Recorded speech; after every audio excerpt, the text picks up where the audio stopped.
So, a very good morning, dear students. Welcome to my channel Maths with Mohanty sir. Children, in the last class, we were discussing about your frequency polygon. Okay, the graphical representation of data. And the last was your frequency polygon. How to construct frequency polygon of continuous classes when midpoints are given. If midpoints of continuous classes are given or class intervals are given, not the class interval, if midpoints are given, if midpoints and their corresponding frequencies of continuous classes are given, how to construct the frequency polygon? Okay, that was discussed in the last class. Today, now the graphical representation of data is over. Now we shall go for the discussion of your what? Measures of central tendency. Okay. So what is measures of central tendency? You see, children, there are different measures of central tendency, namely your mean, median, mode, then your geometric mean, harmonic mean, etc. There are different measures of central tendency. Okay, but the concept of geometric mean and harmonic mean, it will be taught in class 11 and 12 respectively. I mean in the senior secondary level. At present we shall discuss only the three measures of central tendency, namely your mean, median and mode. Okay, so let us discuss the three measures of central tendencies, namely mean, median and your mode. You see, children. Children, these are not new. These three measures of central tendency, I know you have already read about these three measures of central tendencies in class 7 in the chapter data handling, but many of you might have forgot. Okay, so let us discuss these three measures of central tendency once again in detail. See, mean.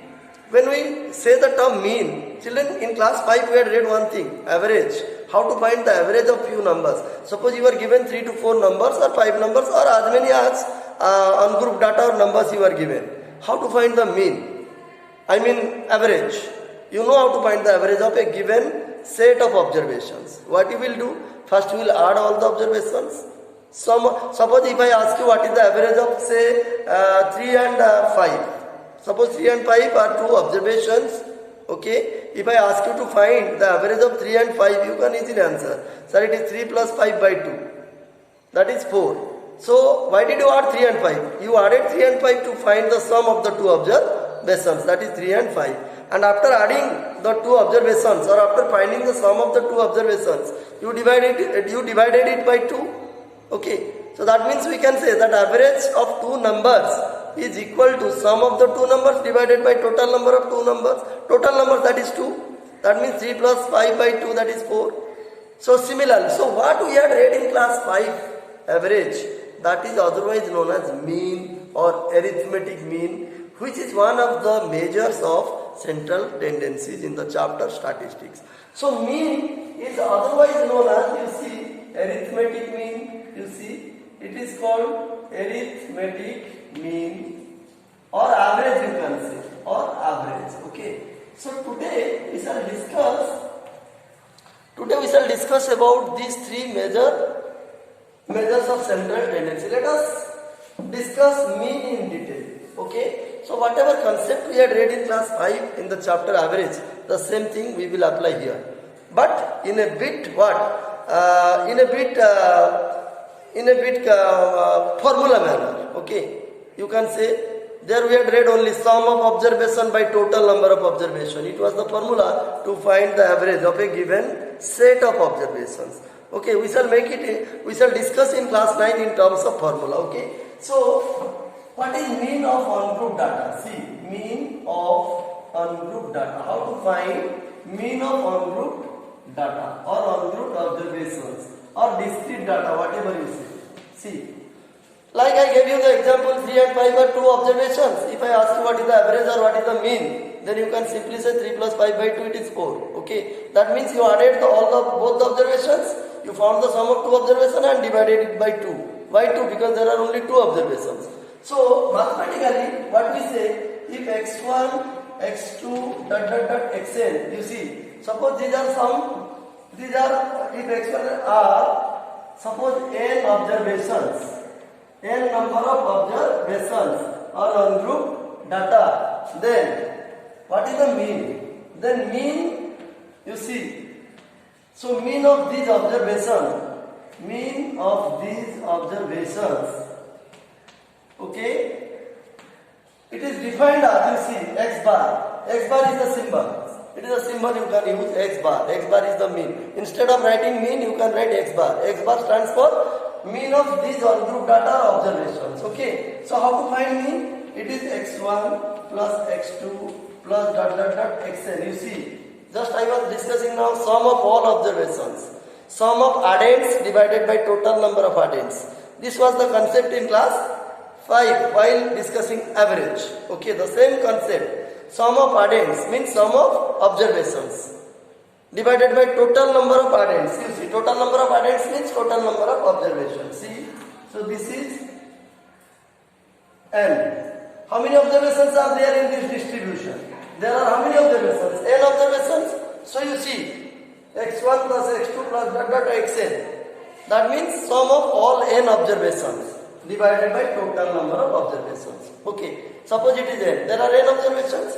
So we can say this is the formula to find mean of on-group data or n observations, where the n observations are what? x1, x2, x3 dot dot dot up to xn. Okay. So now how to expand it? How to expand this formula further? How to expand this formula further? Let us see. Now, if you see mean of n observations x1, x2 dot dot dot xn is defined by this relation. That means it is sum of, what is the meaning? It is sum of observations. You see, sum of observations, n observations divided by total observations. Total number of observations. Okay. So this is the formula. Now how to expand this formula further? Now see, this x1, you see x1 plus x2 plus dot dot dot xn. This is your what? Sum of n observations. Okay. This x1 plus x2 plus dot dot dot xn, we can write it by symbol. See, sigma. This is a very important symbol. You see, sigma xi. See, sigma xi. So what is the meaning of sigma? I am going to tell you. This x1 plus x2 plus dot dot dot xn can be written as sigma xi, where I taking values from 1 to n. See, instead of writing x1 plus x2 plus dot dot dot xn, we can simply write sigma xi.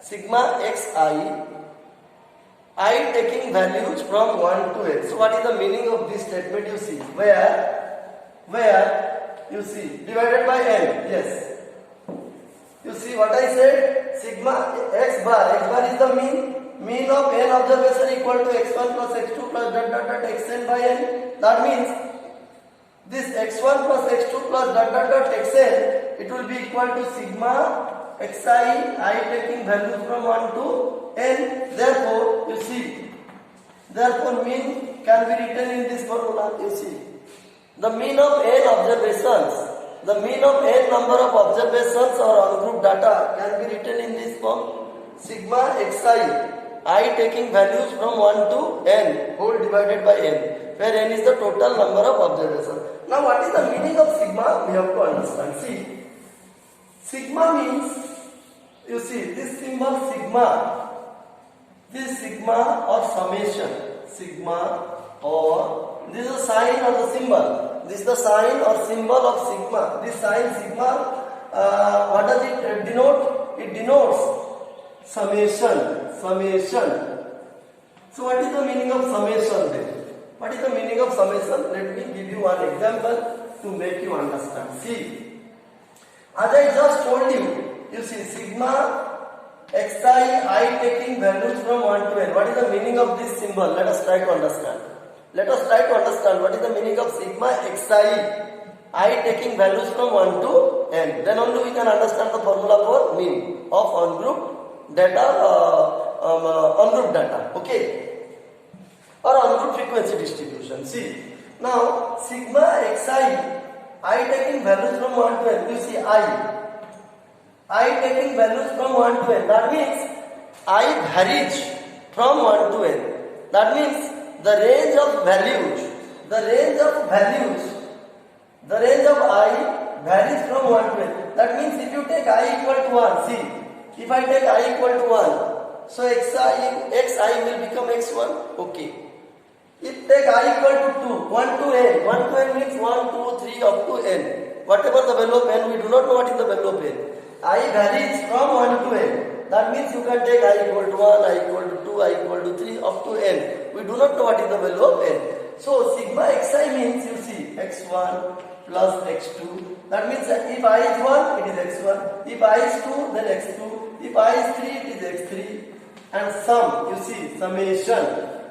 Summation means sum, r. So sigma xi I equal to 1. Sigma xi I taking values from 1 to n means it is dot dot dot up to xn. You see. So sigma xi I taking values from 1 to n means it is x1 plus x2 plus x3 plus dot dot dot xn. I am giving another example so that you will understand the meaning of sigma. Suppose instead of sigma xi, suppose you are given sigma fi, where f is the frequency. Where f is the frequency, you know what is frequency, already we have discussed. See, sigma fi, what does it mean? I taking values from 1 to say 5, suppose.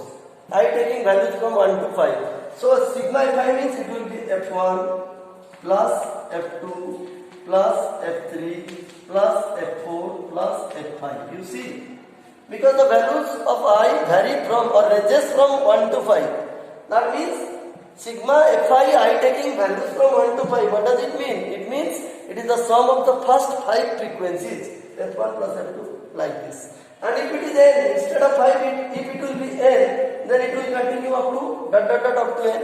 So children, I hope you understood what is the meaning of sigma xi. Sigma xi means your sum of the observations.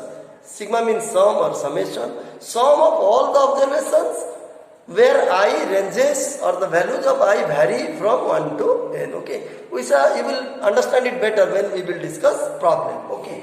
So what we came to know from this discussion? From this discussion we came to know that the mean of, you see, once again I am saying, the mean of n observations. Suppose you are given n number of observations, x1, x2 are on group data, x1, x2, x3 up to xn. Okay, whatever the value of xn may be, then how will you calculate the mean or arithmetic mean or average of those n observations? What I said the formula is sigma xi by n. Now see, what is n? What does n stand for? Here n stands for total number of observations. And as I have already told you that this n, you see, n is always equal to sigma fi. Please remember, I taking values from 1 to n. See, I taking values from 1 to n, that is, it is sum of frequencies. What is the meaning of sigma fi? What is the meaning of sigma fi? I taking values from 1 to n.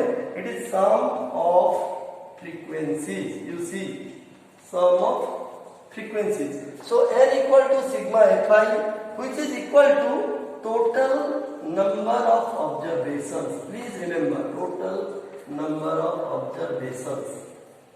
So what I mean to say, children, in any distribution, please note and mark one thing. In any distribution, the sum of frequencies, whatever frequencies are there, okay, if you add all the frequencies, the sum of frequencies, that is sigma fi, it will always be equal to the total number of observations. That means how many observations are there in the distribution, that will always be equal to sum of frequencies. What is that? Practically we will find when we will discuss problem. So at present you remember that n equal to, that means the value of n is this, n equal to sigma fi, where I varies from 1 to n. Okay. So I hope you understood the meaning of sigma xi and sigma fi.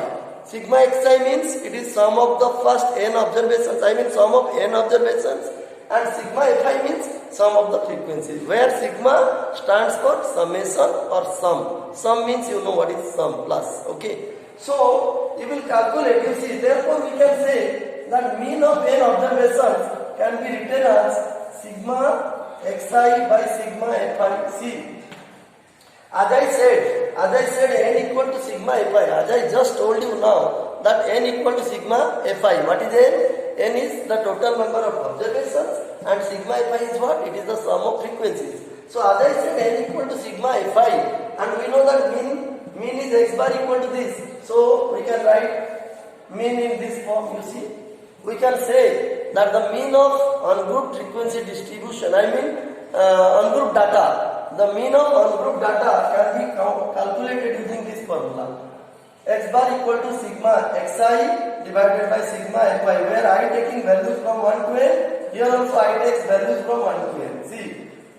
So x bar equal to sigma xi bar divided by sigma fi bar, or instead of sigma fi bar you can write n. Okay. So children, this is the formula to find the mean of what? Ungrouped data. Okay. So the mean of ungrouped data means what? It is the sum of all observations divided by total number of observations. And mathematically we say n x bar equal to either sigma xi bar by sigma fi or sigma xi bar divided by n, where n is equal to sigma fi. That means n is the total number of observations and sigma fi is what? It is the sum of observations. Okay. So this is how to calculate the mean of ungrouped data. Now the point is, suppose you are given a frequency distribution, ungrouped frequency distribution, how to calculate? So we shall discuss the formula of calculating mean of discrete frequency distribution. What will be the formula? There this formula will not be applied. This formula will be applied only when you are given certain number of what? Ungrouped data. You are given certain number of ungrouped data, each one having frequency 1. If you are given some number of ungrouped data whose frequency is 1, to find their mean or arithmetic mean or average, you will use this formula only. But in case of discrete frequency distribution or group frequency distribution, where the frequency of each observation is more than 1, we cannot use this formula to find the mean. So what will be the formula to calculate mean of what? Discrete or group frequency distribution? That we shall discuss in the next class. Children, I hope whatever idea I gave you regarding mean, okay, whatever I discussed regarding mean, how to find mean, arithmetic mean, it is one of the measures of central tendency. I hope children you must have understood. We shall discuss the next part of this in the next class. If at all you understood, then I would like to say please hit the like button and subscribe my channel. Okay, we shall meet in the next class.